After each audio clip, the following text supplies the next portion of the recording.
Hi, I'm Mike Cherniffsky, and you are listening to This Podcast is Uncalled For.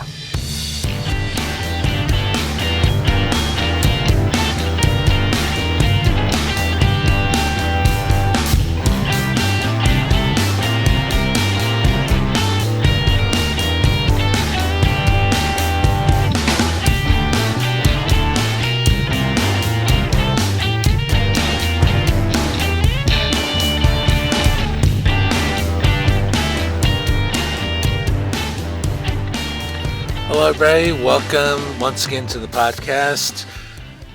So for today, once again, a shout outs to the podcast guest connection group on Facebook. Scored another good one with this one, and it was tons of fun.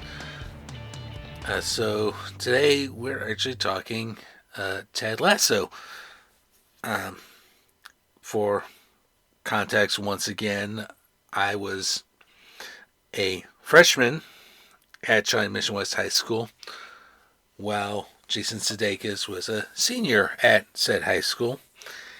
And you've heard us talk a number of times about Donnie Campbell, the geometry teacher and basketball coach at the time. Well, once again, thanks to the podcast guest connection group on Facebook, I got in touch with Marnie and Nick, who are podcasters in their own rights, I think, and more importantly, they are writing a book on the subject of all things Ted Lasso. And when I told them about my connection with the property, they decided, yeah, let's have you on, and we'll talk about it. We do have plenty of shout outs to some of our previous work, and I will actually close our episode today with revisiting a couple of those clips, like Jeff Polaschek telling his story about Sudeikis, because he does a better job of telling it than I could. And probably a little bit about the European Super League as well from the Cronky Out episode, which, as of the time of recording this, has hit the 300 download goal. So thank you, and thank everyone else for helping us reach that goal. And now we're going to turn it over to Marnie and Nick. And again, I had a blast with this particular talk, and you're going to hear why. So enjoy.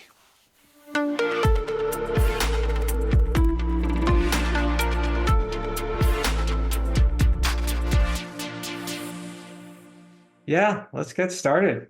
So, you know what we're all about in Ted Lasso? Have you seen the show? I have not, but my connection with Ted Lasso is I was actually in the same high school as Jason Sudeikis, Really? and I actually know the man he inspired most of that character behind. So Okay. That was Is his that basketball Donnie coach? Campbell? Donnie Campbell, exactly. Okay. Yeah. Do We'd love- tell. Yeah, we'd love to hear about it.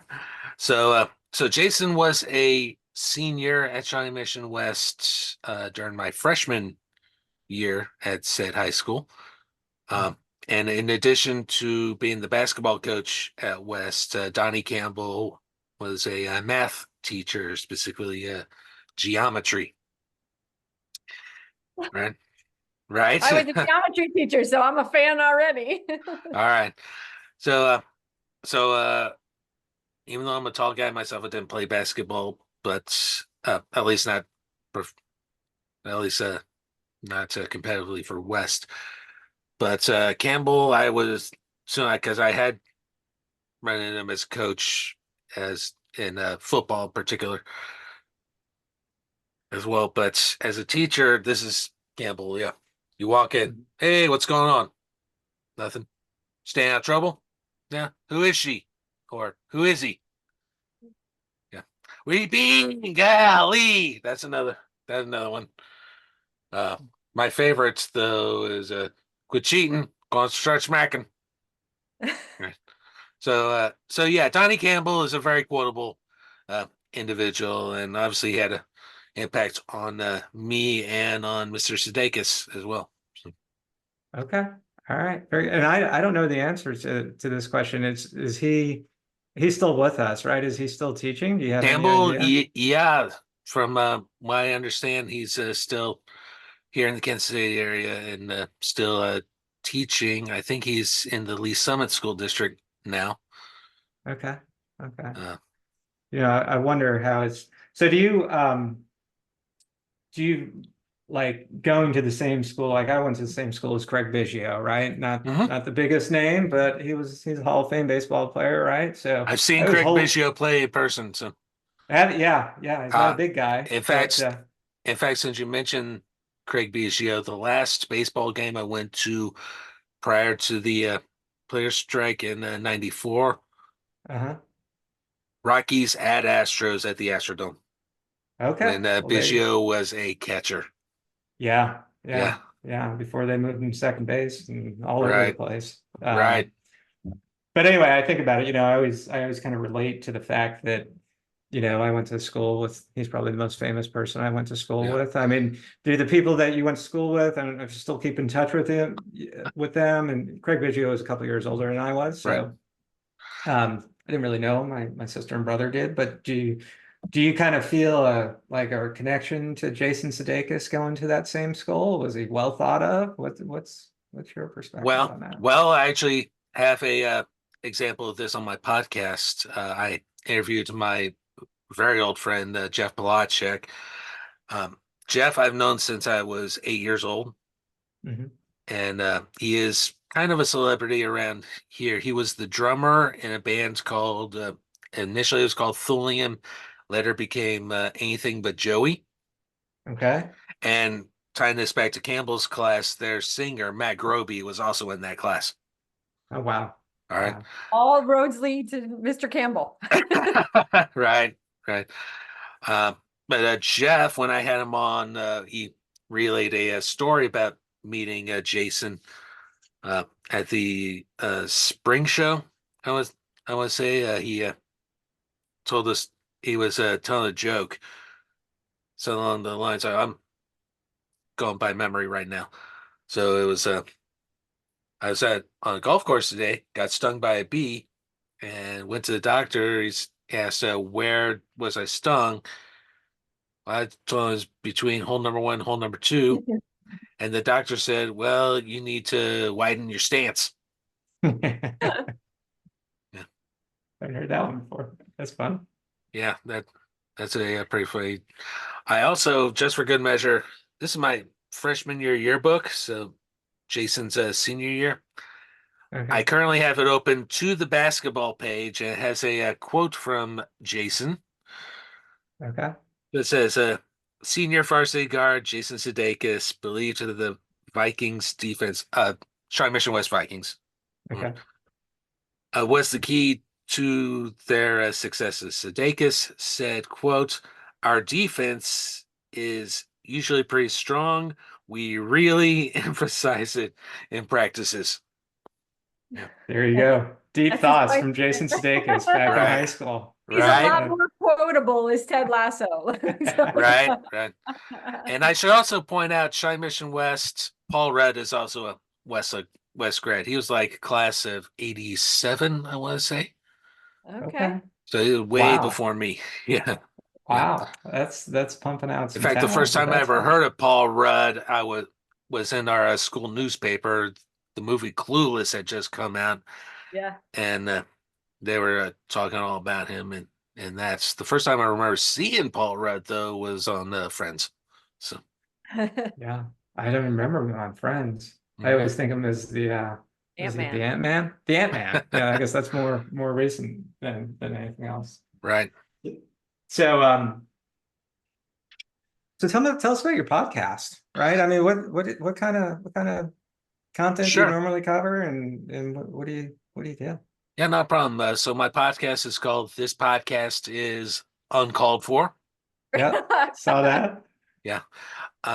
It is the best way I can describe it is it's a life exploration where I talk with my friends and share my thoughts on certain subjects. Most of the friends I've had on the podcast are Kansas City-based actors and filmmakers. I also talk with chess people because my day job is as a chess instructor. Yeah. We delve in a little bit of politics and a little bit of sports, and of course, I got old high school buddies coming on, like Jeff Polaschek, for example. Yeah, that's Yep. crazy. That's good. And you've been doing it for a couple of years now, is that right? Five. This will be a year number 5, 5-year anniversary in May. Okay. Has it become is it just a passion for you? Is it a Yeah. hassle? I mean, doing that for a long time, it's sometimes that really starts to feel like it's a job, you know? Almost. Almost. I'm not making any money off of it. It's Yeah. just a pure passion project for me and all that. But I'm still having fun with it, and as long as I'm continuing to have fun with it, then that's all that really matters, I would say. So, You have Yeah. a most memorable most podcast? memorable episode? Yeah. Um, Quite a few. Given the subject nature of Ted Lasso, Yeah. I will go on to one of my favorite interviews. The episode title is hashtag Cronky Out. I actually saw that. Yeah. Okay. Um, it was an interview I did with an Arsenal fan based in Amsterdam, in which we talk about our shared hatred of one Ina Stanley Kroenke. For those fortunate enough to not know who I'm talking about, he bought the St. Louis Rams and successfully lied to them back to Los Angeles. Yeah. Um, he also owns Arsenal Football Club, and they've been not up to par since he's owned the team. In fact, they've quite regressed, and my guest in particular was really upset with the whole European Super League Yeah. nonsense from a couple of years ago. Yeah. So they were really, really uh, not happy about that. Almost as not happy as we St. Louis fans were towards having our team taken away from us for no good reason. So, Yeah. Seems like that's happened to St. Louis a couple of times. yeah, yeah. The Rams departure was a lot more egregious than the Cardinal departure because the Yeah. Cardinals, the city did kind of mess up from my understanding, but Yeah. with the Rams, the NFL broke their own rules. Yeah. Yeah. Yeah. And then they go and, well, we probably don't want to talk about it. And then they go and win the Super Bowl. And yeah, it's Yeah, I'm going to pretend that the Super Bowl never happened. yeah, okay. I can do that. I'm a Jets fan, so I can pretend Super Bowls Yeah, never happen because yeah. they haven't in my lifetime. And But it's ironic you bring up the Cardinals because that's my team now, the yeah, Arizona Cardinals. So, gotcha. yeah. Gotcha. Even So are though you I oh go ahead. even though I live in Kansas City and it's all Chiefs all the time, I you bet. know, Oh, I'm sure. yeah. I bet. Well, especially right now, the Chiefs are now internationally famous because of one particular romance. Yes. By the way, one of my chess co-workers is neighbors with Travis Kelce. Oh, So really? he got to see, especially early on, what was going on um, with the relationship with Taylor, with black vans and paparazzi all over the Oh, neighborhood. God. Then he buys the new house out here in Leawood, and uh, all those problems just magically disappear. Yeah. So Yeah. yeah, In Wow. the 6 degrees of separation part of the world, I feel like you are like right. 2 steps from darn near anybody at that point. It seems like that. Yeah, it seems like that. I could go even further. My father, originally from Pittsburgh, went to this famous Central Catholic High School, which graduated Dan Marino, and Yeah. I think Zachary Quinto, the actor, went there, and the founder of Costco, who gave us the $1.50 hot dog combo. Yeah. all came from that high school. I might have visited that combo just earlier this week. So there's nothing Right. wrong with that. No, no. You mentioned you talk about sports and you mentioned the EPL, the European Premier League. Are you a big European Premier League fan, or are you just kind of Yes, aware? yeah, I'm an English football fan. Primarily, my team is Aston Villa. Okay. Secondarily, Arsenal. I can't be a full Arsenal fan because the whole cranky Yeah. thing. Yeah, I get that. So, I get that.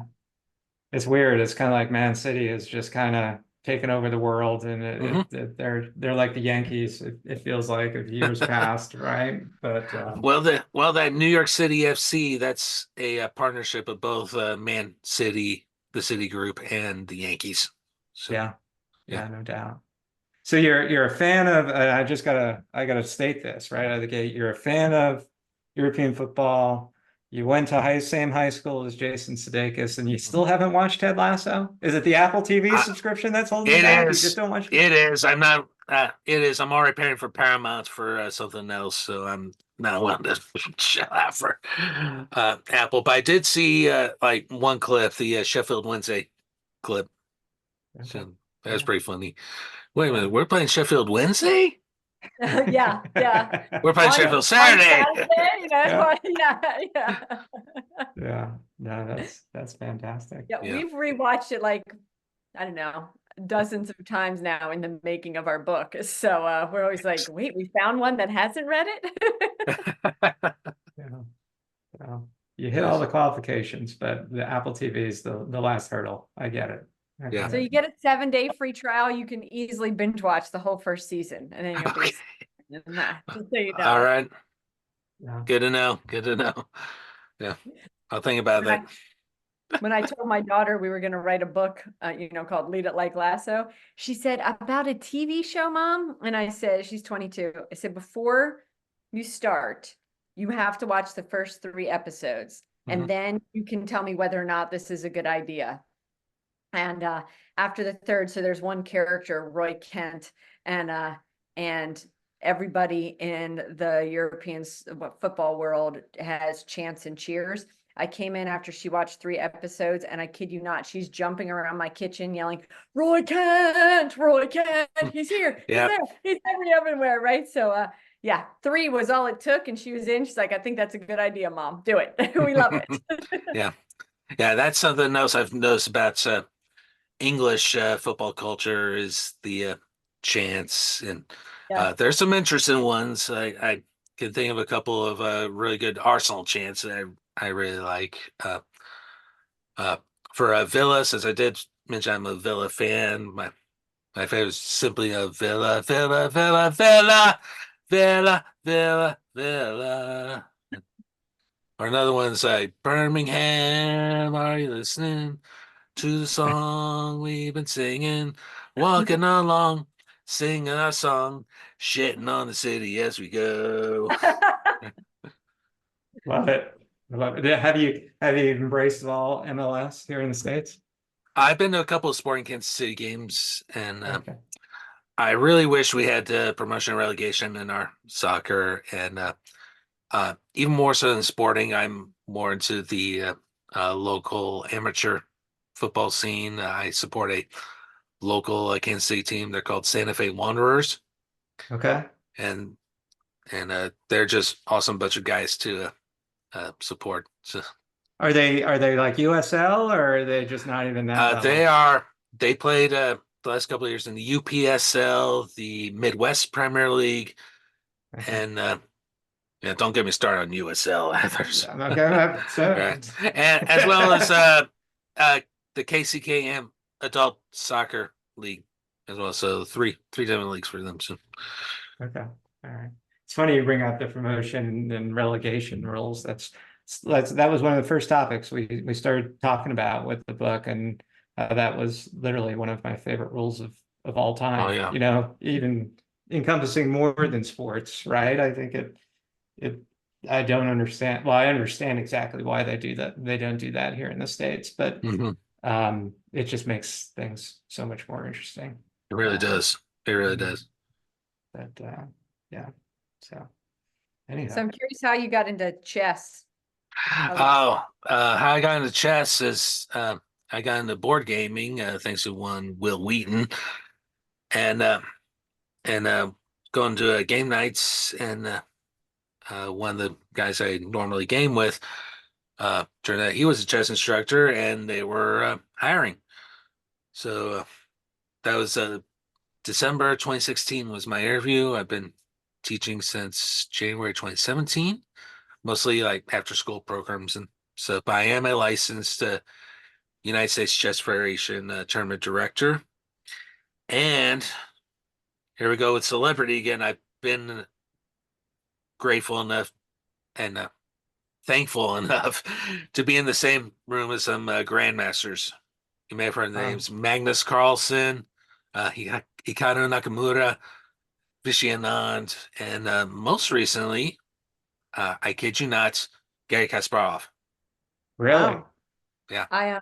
I just read the book Hidden Potential, and they talk about there's one whole section of the book that talks about the students from Harlem that created a club that didn't know a thing about chess and what they did to become, international champions type of things.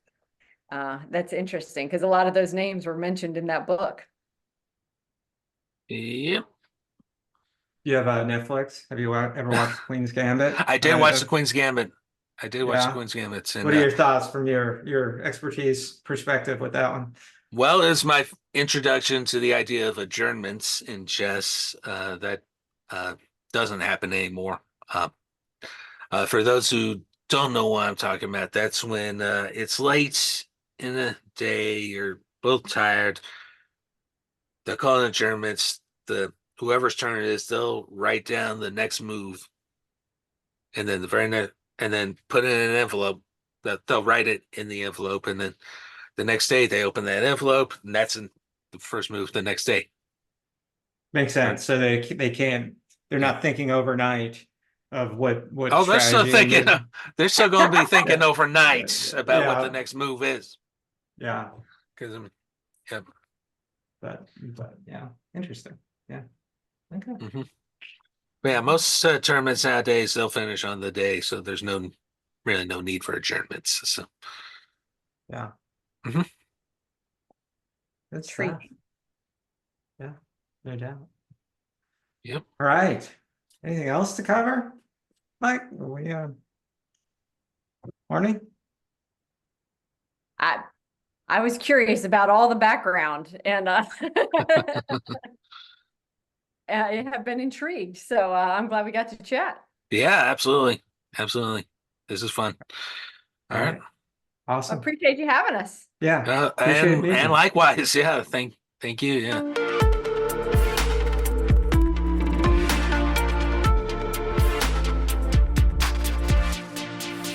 We went to West with a certain famous actor who was a senior our freshman year.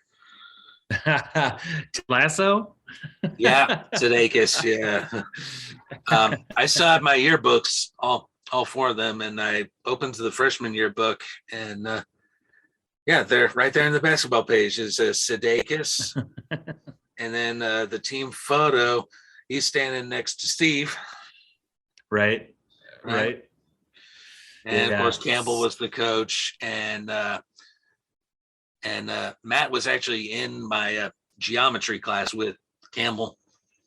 Oh, really? Yeah. He like sat like right behind me or something like that. So.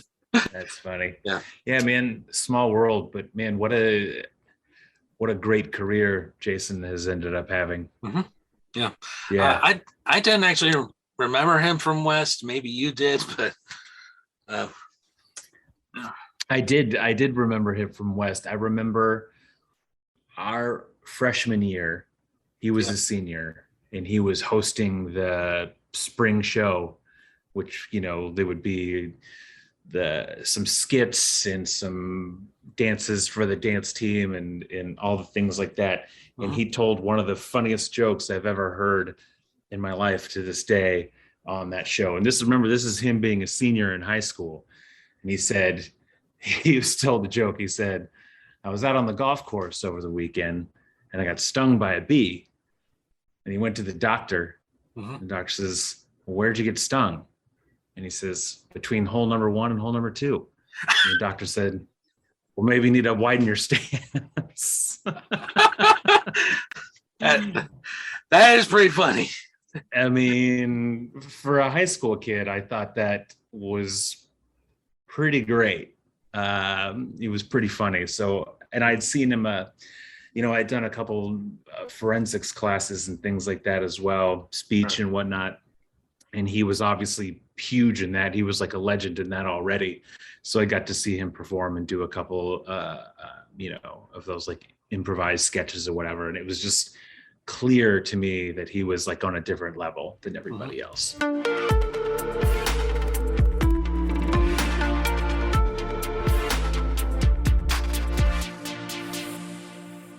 Okay, that kind of actually sounds similar to how like the Premier League was founded, because that actually was founded out of the remains of the old Division 1. So the Division 1 was part of the Football League, and that was administered by the FA and EFL, right? So they distributed the money across the footballing pyramid. So you go from the Division 1, some of the money will go to Division 2, Division 3, Division 4, Conference, and then you get to non-league as well. And then, but what the Premier League clubs did, there were 5 main breakaway clubs actually at the time. I think it was Arsenal, Everton, Tottenham Hotspur, Manchester United, and Liverpool. So a lot of the familiar faces for the Super League as well. Right. They decided to create this sort of breakaway league. They encouraged the other 14 clubs to buy into it at the time. So not all of the 14 members that were there are currently there now, because you have promotion and relegation. Right. People can come in and out of the league. Yeah. So they never got rid of that aspect of it, but they managed to, do their own sort of marketing brand, TV rights deals, things like that, so they could get extra money pumped into the top of the league, and they could keep a bit distributed more evenly amongst the teams in the league. But then the teams lower down the league kind of suffered as a result. And that's kind of allowed the Premier League to grow into this sort of giant that it is today amongst, the soccer leagues of Europe, you'd say. Sure. All right. Cool. By the way, parenthetically, I wish we had promotion and relegation, and at least in our soccer here in the U.S. I feel like because you saw like with the European Super League, they tried to take that away, and that was the thing that was most sort of rabidly fought for by fans of all the teams. Even teams of the Big Six were like, no, we want to keep our promotion and relegation. We want to keep our history and culture, and because our teams kind of started off as sort of like working class teams built out from the ground. Made, like, for example, I'll give you Arsenal's history, for example. Sure. They were built, they were the factory team for the people who worked at the Royal Arsenal. So the people who make munitions for the army, so make explosives and cannonballs and things like that for the government, right? And so these dock workers, they'd play their football team on the weekend, and they'd get the local dock workers, local people together, and they used to be based in actually the southeast of London. Where the East India Docks currently are. It used to be called Woolwich Arsenal, and then it became Royal Arsenal once they moved to North London. Right. But at the time, they were still part of the same workers who basically moved the club, because they moved the factory from Woolwich to Enfield, which is not, and then the club Arsenal was just down the road, basically on the Seven Sisters. So you go past Tottenham and then you end up in Arsenal. It's all very close by. So they set up their kits there, and then we wear red and white because Nottingham Forest were the biggest club in England at the time. This is way back in 1886, 1890, right. So very early on.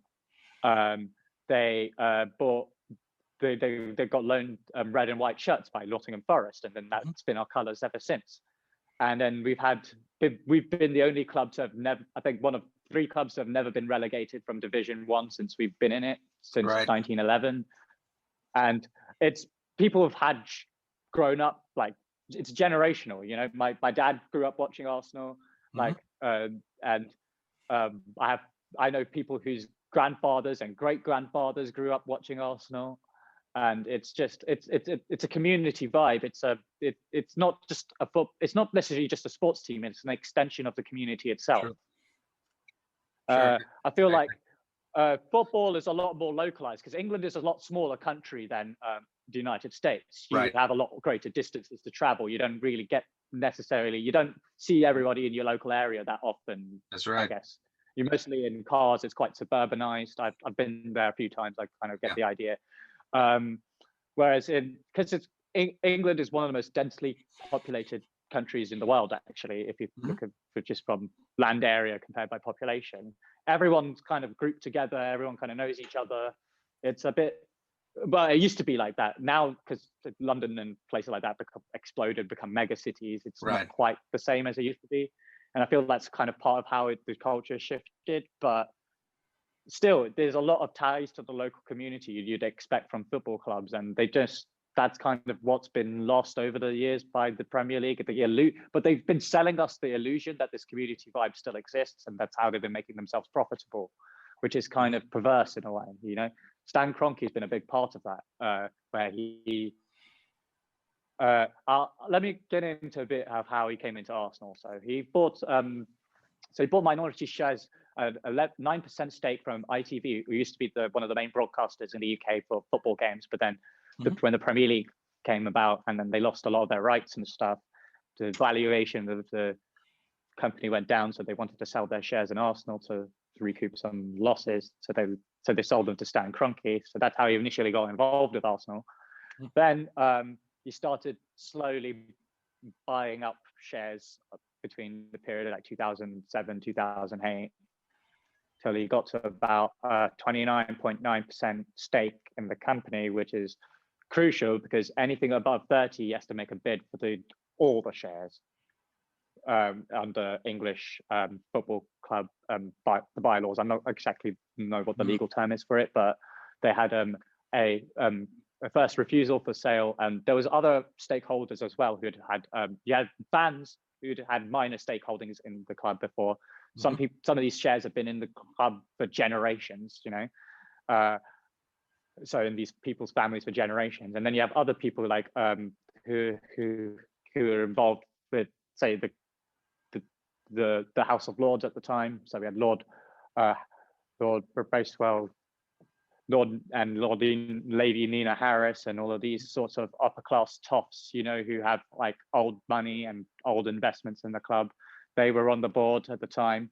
And then David Dean, the man who'd brought Arsene Wenger to the club, the man, the myth, the legend himself, the guy who's basically made Arsenal into the powerhouse club that they are today. But he saw kind of where the Premier League was heading when after Chelsea had been taken over by Roman Abramovich in 2002, 2003, and then they started buying their way to the title after 2004. They kind of saw which way the wind was blowing, and he decided, I better get a rich investor on board. So then he looked at Stan Kroenke because he thought, this guy has a lot of sports holding in the US. He must know about something about investing in a sports company. So he brought him on board, right? And then there was another but I think David Dean and Kroenke had a falling out pretty quickly, and it looked like the deal was going to stall for a long time. But then David Dean brought another investor into the club, Alisher Usmanov, who's I think he's Kazakh or Uzbeki. I'm not exactly sure where he's from in the former Soviet Union, but he has holdings in like mineral wealth and things like that. And now he's he also bought a 29% stake in Arsenal as well. So it was basically, there was no gridlock. You got to gridlock at this point because you had these two owners who wanted diametrically opposed things, and neither of them was willing to sell. And then Usmanov came in with a bid to buy out the whole club shares from Kroenke. Kroenke refused. And then eventually Usmanov just lost patience, sold his stake to Kroenke. Then that took him over the limit. So then he forcibly bought the rest of the shares, including the shares that were in like fans' hands that have been in hands for generations. So that left a sour taste in a lot of people's mouths. And throughout the entire time, we'd been paying off this new stadium we built as well. So we'd moved from our ground, which was Highbury, which we had since before World War I. We had this ground, and that's where our history is tied to. You know, we had the great marble walls, and it was part of the heritage. But they decided that they needed to take Arsenal in a new direction. They sold us this dream that we'd be competing with the European giants, that we'd be able to go toe to toe with Bayern Munich. That was the line they sold us, you know. So they took us out of the stadium. They built a whole new one, about not very far, like around the corner. It wasn't necessarily about the distance relocated. It was more about the heritage behind it. And then they built this new big stadium. There was a big issues with like the planning permission with London governments and things like that, and that so it stalled and the costs kept going up. And then so the idea with the owner was to help finance this takeover, to help, you know, relieve some of the debts, but Kroenke didn't live up to his end of the bargain. Basically, he ended up just taking consultancy fees and dividend payments and things like that until he was able to buy up the entire club. And now he doesn't even have to report his financial figures, so we don't even know how much he's taking out. But throughout that entire period, we'd been basically under austerity. So we haven't had enough money for transfers. We've had to sell best players pretty much every season. We've been sold lies and dreams, and football's been getting more and more mediocre every season. He even threw Arsene Wenger under the bus to try and save his own reputation. They got the fans turning against each other. There were arguments amongst the fan base. People just getting vicious. Then once Arsene Wenger left, then he tried to bring Unai Emery in. That didn't work out because Unai Emery started to point out that he wasn't being given the proper tools for the job. He was only allowed loan signings, and he wasn't allowed to, you know, invest in a proper team. And the players were bought based on marketability and not footballing reasons. So it was turning into basically kind of a comedy club, you know, where sort of people could come on holidays, you know, these older established players with marketable names but not real worth can come in and get huge contracts to sit around and basically underperform. And then we could kind of see the trend sliding. The winning mentality got lost out of the team. And then eventually we got to the point now where we're almost out of Europe completely. We're 10th this season in the league. So this is our lowest ever finished in 25 years. Wow. We're on the verge of getting knocked out of the Europa League semi-final, which is our only route back to the Champions League. We have a completely inexperienced manager in charge, a squad that is totally dysfunctional over years of neglect, and an ownership whose only aim is to actually divorce the results from the profitability. And we've gotten to this situation where it's turned into this entire poisonous atmosphere, which is dragging the whole club down. And while the commercial revenues have gone up, the success has gone down. And relative to our competitors and our peers, we've actually regressed. Because before Kroenke took over the club, Arsenal were the most profitable club in Europe. As now we're maybe 8th or 9th most profitable. Wow. So it's just a clear case of pure neglect, and he fed lies to the fans over the years. And then when he tries to do this European Super League behind our doors, that was just the last straw for a lot of people. He literally tried to stab the entire footballing pyramid in the back. And for a lot of us, the footballing pyramid is sacred because we all participate in it at some point in our lives. You know, when you're a kid growing up playing kick about with your school team or your local club team in the park or on your local 5-a-side pitch, that's part of the footballing pyramid. You get resources from that. And they wanted to destroy basically an entire culture and way of life in not just England, but Europe, you know, with this whole Super League. Because what eventually would happen is the less money would go to those teams. Those teams would start folding. They'd have to send all their best players to the Super League. None of these teams can drop out, so they can continue being mediocre. So none of the fans who've been following the club will like watching what they're seeing. Then you have eventually they'll start having exhibition games where you'll have Arsenal playing a home game in LA or Manchester United playing a home game in the Fenway Stadium, or you have Manchester City and Abu Dhabi playing PSG and things like that, you know. So that's where you feel like that was where it was going, you know. Yeah. Because Yeah. it was all Sounded to about me like they commercialism. were trying to Americanize European soccer. They were totally trying to Americanize it, Yeah. and the main forces behind this were the Glazers, the guys who were behind Tampa Bay and Manchester United, Right. Kroenke, and John Henry, the guy behind the Red Sox and Liverpool. Right. So those are the three main driving forces behind this European Super League. Florentino Perez was the face they put on it because he's got the most sort of credibility in the footballing world. Well, he used to. Now he's a total laughingstock. Right. But he had the most. He was the face of it, and Real Madrid wanted to buy into this because they had basically been making the most money out of every club in Europe, but they'd been mismanaging their funds so spectacularly that they managed to put themselves over €1 billion in debt. Wow. So that's what they want. Yeah. They spend ridiculous money on ridiculous players that have not paid off whatsoever, basically.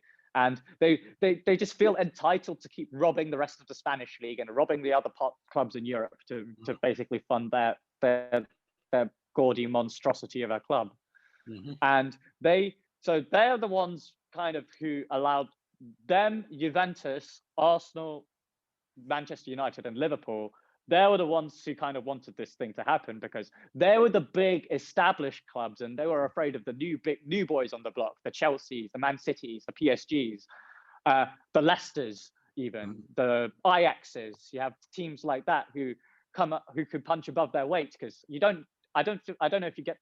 I feel that the charm of almost the Premier League is that any team can beat any team at any time. That one day like Arsenal can lose to Burnley, or Manchester City can get humiliated by Aston Villa, like Liverpool could get humiliated by Aston Villa, or something like that can happen. It's just that's part of the charm of why a lot of local fans sort of watch this game. And I feel like I kind of needed to sort of express sort of the entire picture, just because I don't know how much connected or disconnected this kind of is for American sports perspective, but from a European sports perspective, you can't really kind of understand, almost like if you try, like if, for example, moving a team, there was one case of it and that caused so much uproar that no one's ever tried it ever again. And then the European Super League, I feel like that was the first time I've ever seen unity across like partisan lines, footballing lines, racial lines, whatever lines. Everyone was unanimously against this thing from all over Europe, pretty much. The only people who wanted it were the 12 greedy bastards who were trying to put this into place, Right.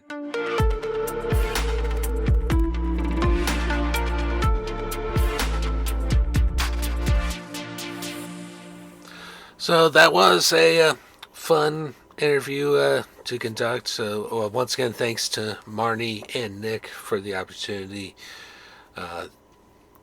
They have access to this audio as well, the raw forms. So I look forward to hearing what you guys do with that. And once again, thanks to Conrad and Jeff for your previous contributions. I felt it was necessary to revisit them, considering the subject nature of the interview. And I shared the Villa chant earlier on, so let's share my favorite Arsenal chant. And I just have one question for all y'all, and that is, what do you think of Tottenham? Shit! What do you think of shit? Tottenham! Thank you! That's alright! We had Tottenham, we had Tottenham, we had Tottenham, we had Tottenham, we had Tottenham, we had Tottenham, we had Tottenham, haters. Alright. And on the off chance that Jason Sudeikis is listening to this, you're always welcome on the podcast. I'd love to talk West and Campbell with you at some points. And I need to get off my ass and contact the bitch like already for the opportunity. But the offer is open. And this is a great time to wrap up this particular episode. So, this podcast is uncalled for, is Hosted, produced, and edited by myself, Mike Chernevsky. The opening music is Iron Bacon by Kevin MacLeod at Incompetech.com. Licensed under Creative Commons by Attribution 4.0 license. And in keeping with the soccer tradition here, we're going to outro with Wepa by Kevin MacLeod at Incompetech.com. Licensed under Creative Commons by Attribution 4.0 license. And we're playing Sheffield Wednesday? No, we're playing Sheffield Saturday, right? We gotta play them twice in the same week? This Saturday? No, I got plans. Come on. Quit cheating. We'll have to start smacking.